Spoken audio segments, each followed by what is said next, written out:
A new study in China shows the likelihood of catching the CCP virus from someone who's asymptomatic. This as asymptomatic cases continue rising. A Wuhan resident whose mother passed away from the virus is furious about the government's cover-up and asks the regime to take responsibility. At risk to his own life, a Chinese student is calling for the Chinese ruling party and leader to step down. He tells us his motivations for doing so. The world's largest hospital ship arriving in New York City today to support local hospitals feeling the strain of the CCP virus. For many, it's a symbol of hope. And the Netherlands has recalled 600,000 medical masks sent from China for failing to meet quality standards. Welcome to China in Focus. I'm Tiffany Meyer. Chinese authorities say there's only around one new coronavirus case a day, but video surfacing online shows a more severe situation.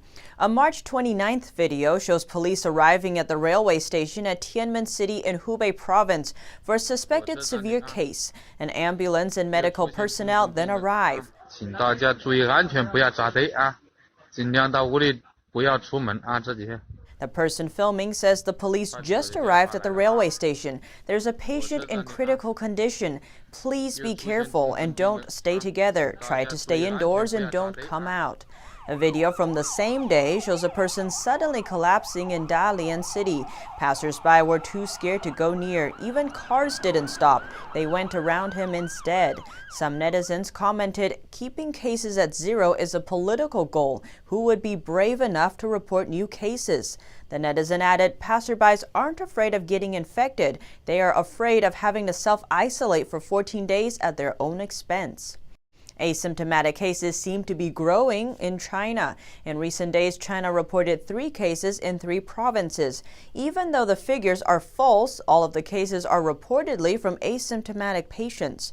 According to a recent Chinese study, you are less likely to catch the virus from someone who is asymptomatic, but it's still very possible. For someone showing symptoms, the chance of infection was 6.3%, compared with 4.1% with asymptomatic patients. These figures are based on the methodology of the study. And many places in China seem to be closing their doors again to prevent the continued spread of the virus. Chinese cinemas had planned to reopen soon, but according to Chinese media, on March 27th, the China Film Administration told all cinemas in China not to reopen. If some cinemas had already reopened, they should close again till further notice. 3 sightseeing towers, the Oriental Pearl Tower, Jinmao Tower, and Shanghai Tower, will be closed from March 30th. The 3 towers had reopened again on March 12th after reports the outbreak had passed. The aquarium, Madame Tussauds in Shanghai, and some other tourist sites will also close. On March 28th, a netizen in Qingdao City complained that he went to a karaoke bar, but before he finished, the bar said it was closing till further notice. The owner said the Cultural Tourism Bureau of China told all karaoke bars, regular bars, and internet cafes across the country to close. The Netherlands has recalled 600,000 masks sent from China. They failed to meet quality standards. The Dutch government had ordered 1.3 million medical masks from China, but hundreds of thousands of them did not protect the face properly or had detective filters. We previously reported on the Czech Republic and Spain receiving unreliable virus test kits from China. You can now add Turkey to the list. Turkish officials said on March 27th the accuracy rate of Chinese-made tests it received was only 30 to 35%. A Wuhan resident whose mom died from the CCP virus is furious by the government's cover-up and wants the Chinese regime to apologize for its sin. NTD Xu Wenrong has the story. He carried his mother as she slowly died, willing to give up his own life to save hers, but then she just passed away. You gave me my life. Now I want to give mine to save yours. Mr. Ding's mother caught the CCP virus in February. She passed away soon after getting infected. He regrets the outbreak was covered up for so long. If the government told us the truth 20 days before the outbreak, we could have all started wearing masks and saved tens of thousands of lives. He got a call on March 23rd to pick up his mother's urn. He wasn't allowed to bring any other family members. Neither was he allowed to hold a proper burial ceremony. The government has not fulfilled its responsibilities. It hasn't expressed condolences to the families of the deceased, not even a simple statement. It forced us to bury my mother silently, to limit the number of people at the funeral. No rituals and no funeral music.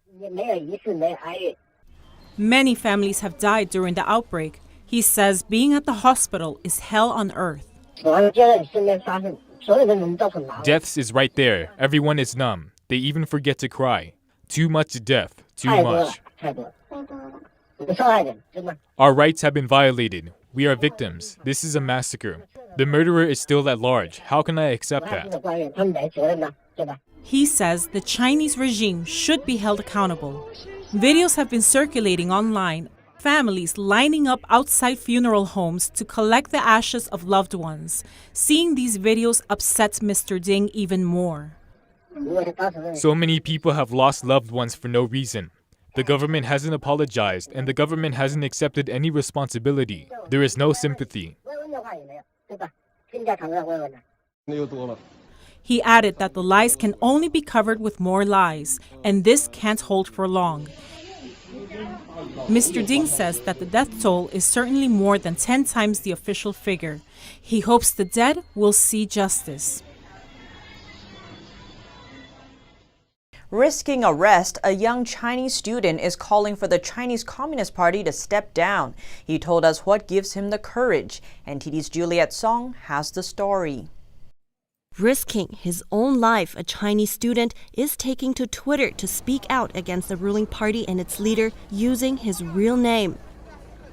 习近平下课，共产党下课。 In the post, he wrote, "Will this world be okay? I hope I can use blood to awaken people's conscience."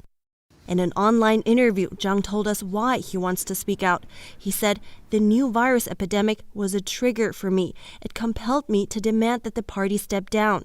What I can't tolerate the most is the CCP blinding people with lies and imprisoning people behind high walls." And Zhang wasn't like this before. 曾经我也是一名中共的小粉红，是翻墙之后慢慢认清共产党邪恶的嘴脸。 Little Pink refers to China's new generation of nationalistic internet trolls. Mostly youth, they defend the ruling party against any criticism. After having access to uncensored information, Zhang learned the truth about the Tiananmen Square massacre and the persecution of the spiritual practice Falun Gong, as well as Tibetans and Uyghurs. He said he knows now that the party has always lied. Other outspoken critics also inspired him, like Ren Zhiqiang, a Chinese tycoon who vanished recently after criticizing Chinese leader Xi Jinping. He said his case touched me deeply. It gave me the courage to demand that the CCP step down. He's also pained by seeing his friends brainwashed by the propaganda. He says they think he's crazy when he tells them the virus was able to spread because of censorship. He says he's seen the party's brainwashing succeed, saying a very good friend of mine was also deceived by the CCP's lies. She's a teacher, and she'll educate future generations of little pink internet trolls. 到今天，他已经将魔爪伸向了全世界，而大家还都视而不见，甚至还在歌功颂德，我实在无法忍受。看到香港和台湾人民勇敢地对抗共产党。 我也想发出自己的声音，呼吁大家认清共产党的真面目，团结起来推倒面前的那堵墙。 The wall refers to China's political system. Posting this video is putting Zhang's life at risk.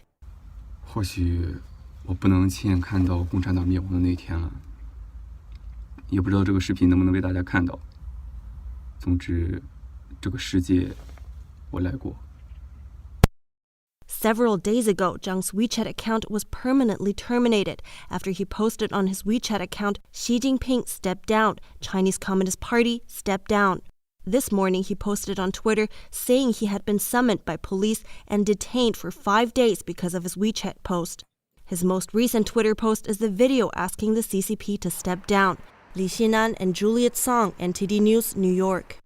Hospitals in New York City are struggling to keep up with the number of patients coming in who are infected with the CCP virus. Today, the city has nearly 34,000 cases and 775 deaths from the virus. The hospital ship USNS Comfort has arrived today to take some of the burden off the city's hospitals. NTD's Kevin Hogan has the story. One of the largest hospital ships in the world arriving in New York City to provide relief for city hospitals swamped with patients infected with the CCP virus. The USNS Comfort has 12 operating rooms and 1,000 beds, and most of them will be ready immediately. The floating hospital not treating patients with the virus, but will relieve hospitals of non-infected patients who need urgent care. The mayor saying the ship is more than just its physical form. It's also about hope. It's also about boosting the morale of New Yorkers who are going through so much. It's about saying to our heroes in those hospitals that help has come. The last time the USNS Comfort came to New York City was right after 9/11 to provide support as part of Operation Noble Eagle. Now she's back at this time of crisis to provide critical surge hospital capacity. This ship represents all that is good about the American people. All that is generous, all that is ready, responsive, and resolute. Patients on the Comfort will not have to pay any medical expenses, with the federal government picking up the tab, as we are in a state of emergency. A Vietnam War vet says hospital ships like these come with some of the world's best anesthesiologists, trauma teams, medical doctors, and much more. It's an emotion hard to express. It's like an elation, like, yeah, there's hope. And she came and she's here. And that's the way I felt today. This 70,000-ton former oil tanker, equipped with a helipad, oxygen-producing plants, and its own pharmacy. And the Rear Admiral assuring every sailor, every Marine, and every civilian on this mission proudly stands ready to serve the people of New York City. Kevin Hogan, NTD News, New York. And New York's Central Park got its own emergency field hospital. It's a 68-bed setup, and the Good Samaritans that built it have also made one in Italy. NTD's Miguel Moreno has more from Manhattan. On the northeast side of Central Park, a 68-bed emergency field hospital is going up. Soon ready to take in patients with the CCP virus, also known as COVID-19. The crisis relief organization Samaritan's Purse already has a field hospital set up in Italy to help with the pandemic, and now they're here to take on some of New York's burden. We have the same type hospital setup that is actually made specifically for their needs there in Italy, and they are a respiratory care unit as well, seeing patients in the ICU just like we do here, in the wards just like we do here. The hospital will have 10 ICU beds, and it will only take in patients sent from Mount Sinai Hospital, which asked for their help. Kelly said God has given her the tools she needs to help, and that faith plays an important role in the pandemic. Faith plays a huge role in the way that we treat this pandemic and in the way that people treat the pandemic. They're relying more and more on their faith, and I think that God is showing up in a big way. And this hospital is an example of the way that God is showing up right here in New York City and in Italy to care for the people that he loves.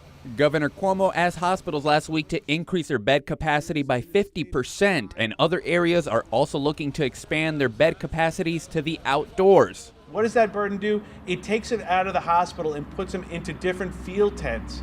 That is what is taking place in New York City, and that is what we need out here on Long Island. As of Monday, over 9,500 people infected with the virus are hospitalized in the state. Miguel Moreno, NTD News, New York. And in the UK, a senior minister says Communist China has not shared accurate numbers on the outbreak. UK government sources say the CCP will face a reckoning once the pandemic is over. Jane Werrell has the story. UK Cabinet Minister Michael Gove suggested on Sunday that international response to the virus was hindered by a lack of information coming from China. While the first documented case of the CCP virus was in early December, China didn't officially tell the World Health Organization until several weeks later. Speaking on the BBC, Gove said that some of the reporting from China was not clear about the scale, the nature and the infectiousness of the virus. The Mail on Sunday reported that UK Prime Minister Boris Johnson received warning that China's actual cases could be much higher than those reported. Scientific advisors said China's true numbers could be downplayed by a factor of 15 to 40 times. A Downing Street source told the paper the priority now is to deal with the crisis, but everybody knows there has to be a reckoning when all this is over. In a highly critical article, the former Conservative leader Ian Duncan Smith said it's time for the UK government to rethink its relationship with Beijing. Jane Worrell, NTD News, London. A new version of a breathing aid that can help coronavirus patients has been developed in less than a week by a team involving Mercedes Formula One and is being trialed at London hospitals.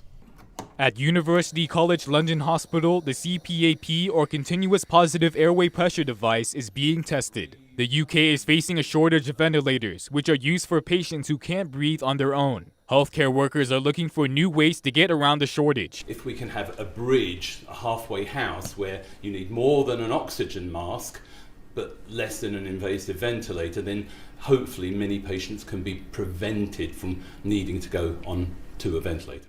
50% of patients given CPAP in Italy didn't need a ventilator. The CPAP does not require the patient to go through invasive procedures, such as inserting a tube into the patient's windpipe. With this, the patient can be spontaneously breathing, communicating, and hopefully better oxygenating. The device was developed by Mercedes in a matter of days, a process that usually takes years. It's now been approved for use. 100 of the machines will be delivered to University College London Hospital for trials, before being rolled out to other hospitals. And now a look on how the spread of the CCP virus is affecting the world. Israel's prime minister decided to self-isolate, while in the Netherlands, wicked thieves used the shutdown for their own good. The US now has over 150,000 confirmed cases. Meanwhile, Italy, which has a much smaller population, has reached over 100,000 confirmed cases. Over 60 Italian doctors have already been lost in the fight against the virus. And on Monday alone, France recorded over 400 new deaths. In Israel, the spread of the virus has reached parliament. After a government aide tested positive, the country's prime minister announced he will begin to self-isolate. Likewise, Wimbledon organizers will announce the cancellation of the grassroots Grand Slam this week. The vice president of the German Tennis Federation said it's unthinkable to hold an international tennis tournament with all of the travel restrictions that are currently in place. While in Austria, hotels are now banned for tourism. The move comes as a new measure to halt virus spread ahead of the Easter holidays. And in the Netherlands, thieves have stolen a Van Gogh painting from a museum that is currently closed. The painting, titled Spring Garden, has been added to Interpol's list of stolen artwork. Spanish opera star Placido Domingo has been hospitalized in Mexico with complications related to the coronavirus. Domingo's spokesperson said he is doing well and is responding to treatment. Last Sunday, the singer posted on his Facebook page that he had tested positive for the coronavirus. And it's been decided. The Tokyo Olympic Games will now take place next July. The Games will then run until August 8th. Tokyo 2020 President Yoshiro Mori said on Monday that suggestions had been reported to the International Olympic Committee, including ones to hold the Games either in spring or summer in 2021. Opinions on both sides have been compiled. Whether spring or summer, there are opinions for both options. They both have advantages and disadvantages that are being compared and then will be decided. This has also been reported to International Olympic Committee Chairman Thomas Bach. Later that day, the committee announced in a statement that a new date for the Tokyo Olympics had been decided. It's now set to start on July 23, 2021 and run until August 8th. IOC President Thomas Bach said in the statement that he is confident that the committee can master the unprecedented challenge. He noted cooperation between the IOC, the Tokyo 2020 Organizing Committee, the Tokyo Metropolitan Government, the Japanese government, and stakeholders. He added that the Tokyo Olympic Games can be a light at the end of this tunnel. The committee says the decision to postpone was taken to protect the health of the athletes and everyone involved, and to support the containment of the virus. The Paralympic Games will also run next year from August 24th to September 5th, just 5 months before the start of the 2022 Winter Olympics in Beijing. Indian Prime Minister asked the nation's poor for forgiveness on Sunday. This as the CCP virus lockdown sees an increasing economic and human toll. The crowds kept fleeing on Sunday as thousands of migrant workers tried to escape from India's capital, New Delhi, to their native villages after Indian Prime Minister Narendra Modi introduced a 21-day nationwide lockdown to stem the spread of the deadly coronavirus. Desperate workers clambered on top of buses, while others, resigned to the heaving mobs, turned to leave on foot. The overwhelming numbers of people migrating threatens to spread the disease further into the hinterland, the exact opposite of the government's aim for social distancing. And Modi's decision to lock down the country has especially stung the 120 million migrant labourers, leaving them without a way to earn wages, afford rent or even food, like worker Lali Devi. It's been 3 days and we have been walking with children. We are 7 in total. We are in a lot of trouble. Why is the government stopping us? We just want to go to our village. The chaos prompted Modi to ask the nation's poor for forgiveness in a nationwide radio address. But criticism has erupted, with the hashtag #ModiMadeDisaster trending on Twitter, questioning Modi's lack of a contingency plan. The government has announced a nearly $23 billion stimulus plan to provide direct cash transfers and food handouts. But international and local economists say this isn't enough. People have gathered in public squares demanding transport to their hometowns. But when they arrive to their village, they face another challenge: overcrowded family homes, pushing some to climb trees and create a makeshift bed so they can isolate for 14 days. Doctors directed us to stay at home and practice social distancing, but we don't have personal rooms in our houses. It was decided in the village that we should be isolated, so now we're living in a tree. Meanwhile, back in the city, some railway coaches are being turned into isolation wards for patients with the virus. As much of the planet shelters indoors to prevent the spread of the virus, most major airways are under lockdown too. International air travel has been reduced by as much as half across much of the world. Data from the flight tracking website FlightRadar24.com on Monday showed traffic on most of the major international routes dramatically reduced. According to the website, commercial flights decreased 55% in the final week of March 2020 compared to 2019. It expects the trend to continue as airlines remove additional flights from their schedules. Italy, one of the hardest hit countries by the pandemic, had a mere 4 domestic flights aloft at the middle of the day. Major hubs in Northern Europe hardly saw any traffic. The skies above Spain, Portugal, and Paris were virtually deserted. London, where one plane normally lands every minute during weekdays, saw a mere handful of flights. In Moscow, where a shutdown has just come into force, saw only local flights to and from its Sheremetyevo and Domodedovo airports. And in the U.S., the major hubs of New York, Los Angeles, Chicago, Washington, and Atlanta saw sharply reduced traffic. But probably the most striking was India, where a lockdown often brutally enforced by local police had cut the number of aircraft to a small handful over the entire subcontinent.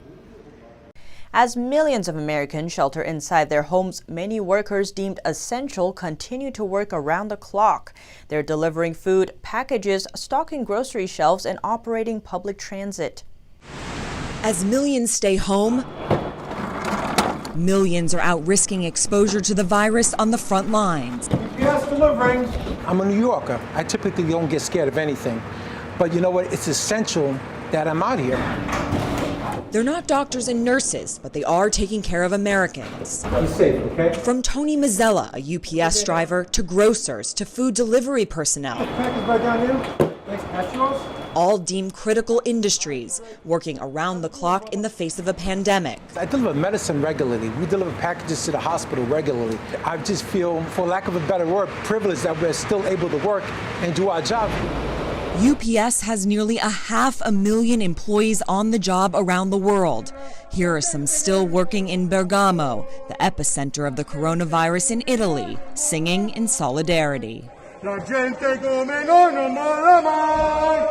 Companies like UPS and Fresh Direct say they're following CDC and WHO guidelines for social distancing and hygiene protocols. It's so crazy, to understand that how much people really need us now in this pandemic. There's a little risk coming outside every day to do your job, but I appreciate it. I kind of feel like a superhero in a sense, saving the world. With face masks prioritized for hospitals, there are a few left for other critical workers. Morton Williams supermarkets in New York City have a small supply for their employees, but not enough, so they made their own. Got a homemade mask for you. Yeah, you can take one. Jennifer Camacho is one of more than 2 million grocery store workers across the country exposed to large groups of people each day. I am definitely afraid of, getting this virus. I'm doing everything I can to protect myself, and I'm here for the community. And her message to all of us: take all your precautions, please. Keep us safe so we can keep you safe as well. As uncertainty grows, these employees still find joy in their work. I'm happy about the fact that we're able to keep the elderly, like our grandmother's age, to keep them in the house safe is a great thing.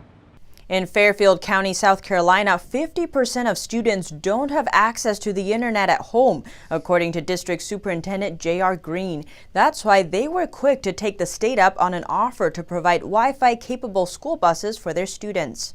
It provides an opportunity for our students who are working in a virtual e-learning environment, who do not have internet access in their homes, to be able to access the internet. South Carolina is prepared to fit up to 3,000 school buses with Wi-Fi routers. All a county has to do is request them. The buses park for an allotted amount of time in various places around the county. On Thursday, one of the stops was in Rosemary Kennedy's apartment complex. She offered a reminder that not everyone can afford Wi-Fi at home. She added that it's a good thing the buses are coming around. Here at China in Focus, we bring you first-hand information from inside China. Don't forget to subscribe for the latest updates.